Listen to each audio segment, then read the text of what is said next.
My knee hurt. I done did too many videos. It's probably gonna cut off, but I'm gonna try to get it out the way. Okay.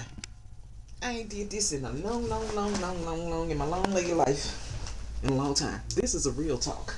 The first 40 ain't on and I'm not watching it. Okay, this is a real talk. I know some of y'all out there like, Feed Boo, what gives you that drive? What makes you go? What makes you want to do that? You know what?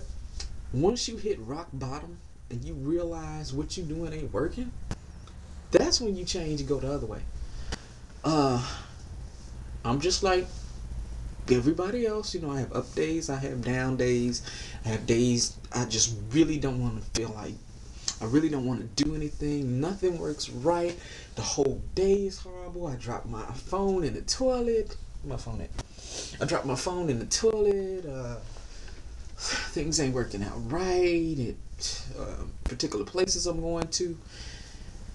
And I get down. I get times where I really don't want to do this, but you know what? I can't stop doing it.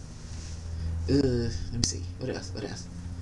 So when I hit rock bottom, I realized that I am working myself to death for other people.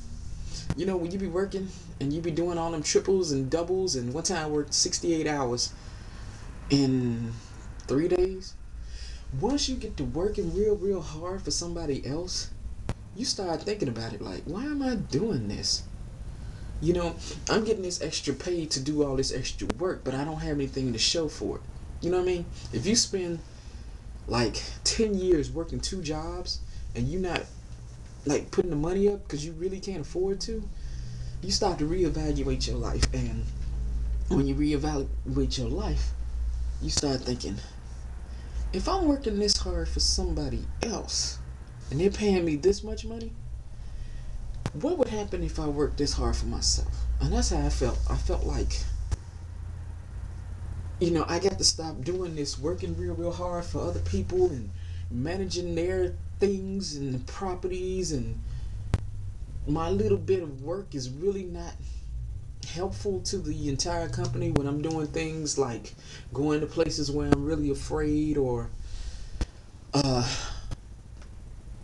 I'm getting shorted out of my check or something like that. I just got up one day and decided, hey, I'm not going to work this hard for nobody else. Literally, I will never again work this hard for somebody else. Now, I understand you got kids, you got to take care of your family, stuff like that. I'm not talking about that. I'm talking about when you're working 3 and 4 jobs and you're not getting nothing out of it. When you go to work, you come home, and you're too tired to eat. Like, you go to the restaurant or whatever, and you go get you something to eat, and you're so tired, you can't take your clothes off. You can't take a shower. All you can do is lay down. And as soon as you lay down, you got to get right back up. You don't get no sleep, no rest, or anything like that. And what happens is it makes you frustrated. And once you get really frustrated, you start thinking about stuff. And you start making moves to make everything in your life better, because you don't want to continually struggle like this. And you don't want your kids to struggle like this. So that is why people go and they make changes. You're supposed to outdo your parent. You see what I'm saying? And like I said, with me, I hit rock bottom. I had nothing. I mean, literally had nothing. All I had was 1 or 2 jobs. And then once you lose one job, you back into that boat. You're like a check away from homeless. You know what I mean? And I don't want to do that no more. I don't want to be a person who doing all this extra work and it's not helping fulfill me as a person. So I think that's what started